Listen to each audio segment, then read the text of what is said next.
Hello class ninth math subject में आज हम पहला चैप्टर पढ़ेंगे संख्या पद्धति नंबर सिस्टम। इसमें कुछ इंपॉर्टेंट पॉइंट्स हैं, महत्वपूर्ण बिंदु जिनको मैं आपको समझा रही हूँ। उसके बाद आप लोग एक्सरसाइज करेंगे।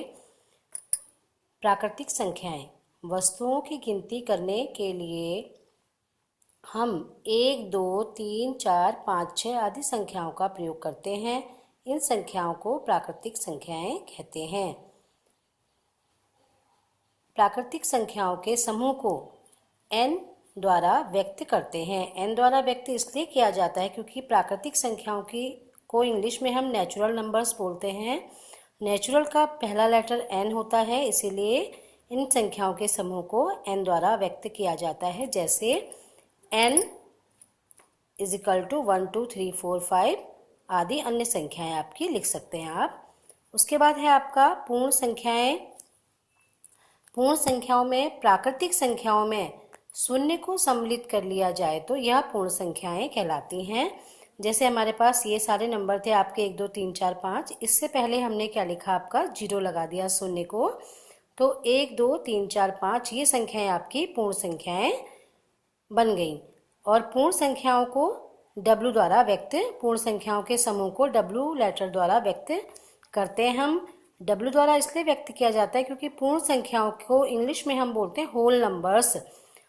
होल नंबर यानी कि पूर्ण संख्याएं। होल का पहला लेटर W है आपका, WHOLE, तो इसीलिए पूर्ण संख्याओं के समूह को हम W द्वारा व्यक्त करते हैं। जैसे इन संख्याओं के आगे आपने 0 लगा दिया, 0 1 2 3 4 5, अन्य कई संख्याएं आप इसके आगे लिख सकते हैं। नेक्स्ट पॉइंट आता है आपका पूर्णांक संख्याएं। यदि पूर्ण संख्याओं में ऋण संख्याओं को सम्मिलित कर लिया जाए तो प्राप्त संख्याएं आपकी को पूर्णांक संख्याएं कहा जाता है। यानी कि जो पूर्ण संख्याएं हैं आपकी, ऋण संख्याओं को सम्मिलित कर लें तो वो प्राप्त संख्याएं पूर्ण संख्याएं कहलाती हैं।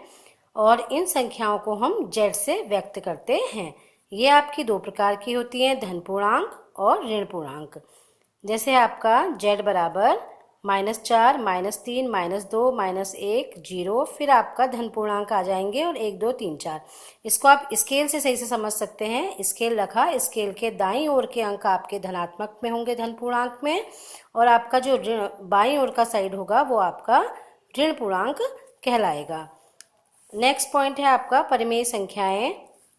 ऐसी संख्याएं जो p/q के रूप में लिखी जा सकती हैं वो आपकी परिमेय संख्याएं कहलाती हैं, जहां p और q आपके पूर्णांक हैं, परंतु q is not equal to 0। q का जो आपका p/q में p आपका अंश है, नीचे q हर है, तो हर का मान 0 के बराबर नहीं होता, वो परिमेय संख्याएं कहलाती हैं आपकी। जैसे 1/2, 2/3, माइनस में परिमेय संख्या धनात्मक और ऋण पूर्णांक दोनों होती है तो माइनस में भी होता है इनका मान। ये एग्जाम्पल है आपके 1/2, 2/3, 4/5, 7/3, -6/7। ऐसी अन्य संख्याएं आप लिख सकते हैं। उसके बाद दूसरा पॉइंट है आपका शांत दशमलव प्रसार। जब किसी परिमेय संख्या को भाग दिया जाता है भाग विधि से दशमलव में बदलने के लिए अंश में हर का भाग देने पर शेषफल 0 प्राप्त होता है तो वह दशमलव संख्या आपकी शांत दशमलव संख्या कहलाती है। यानी इसमें आपका रहेगा, जैसे आपको संख्या है आपके पास 1/2 बराबर 2 से आपको 1 को भाग देना है, तो हम 1/2 में आपका 1 क्या है p और 2 क्या है q, यानी 1 अंश है और 2 हर है। हर से हम अंश को भाग करते हैं तो 2 को भाग करेंगे। एक संख्या जो है 2 से छोटी तो भाग नहीं जाएगा, सबसे पहले हम 0 लगाते हैं, फिर आप यहाँ पे पॉइंट लगाएंगे, दशमलव लगाया। दशमलव लगाने से हम यहाँ एक अंक 0 बढ़ा सकते हैं।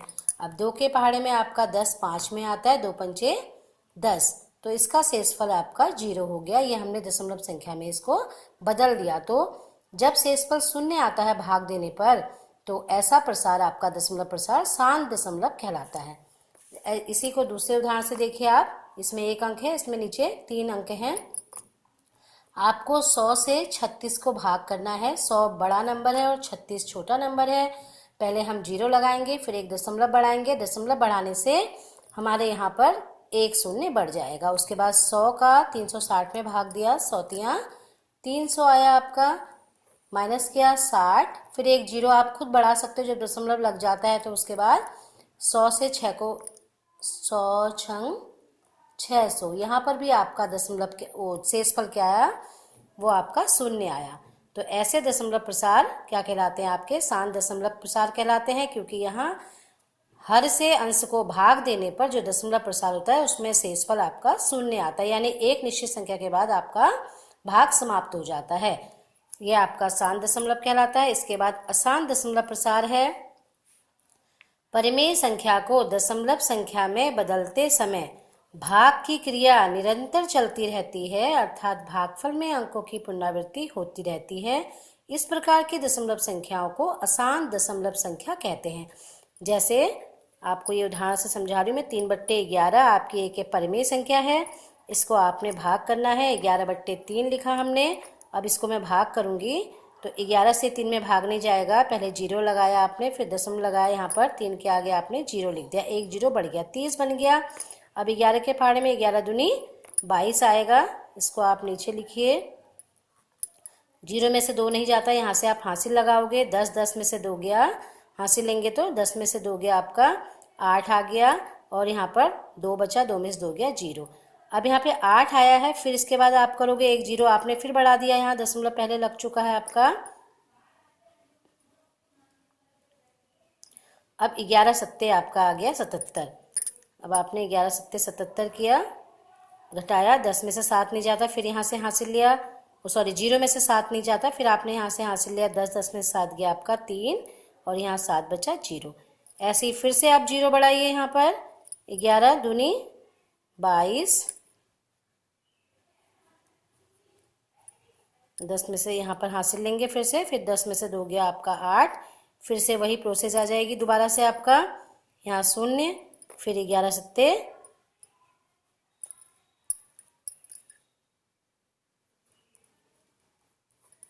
10 में 7 गया 3, फिर 0, फिर वही संख्या बार बार रिपीट होती जाएगी आपकी, 11 दूनी 22।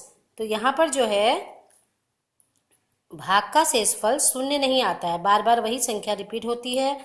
तो जैसी संख्याएं आपकी बार बार रिपीट होती हैं, यानी कि 2 7 के बाद फिर आपका 2 7 आया, फिर 7 आएगा, तो इन संख्याओं के आगे हम इसको 0.27 के ऊपर बार भी लगा देते हैं। तो ऐसा दशमलव प्रसार आपका कहलाता है अशांत दशमलव प्रसार। इसको आप कॉपी में लिखिएगा, नोट कीजिएगा, आपका क्लास वर्क है, होमवर्क से मैं आपको दूसरा काम दूंगी अभी, उसे आप करेंगे।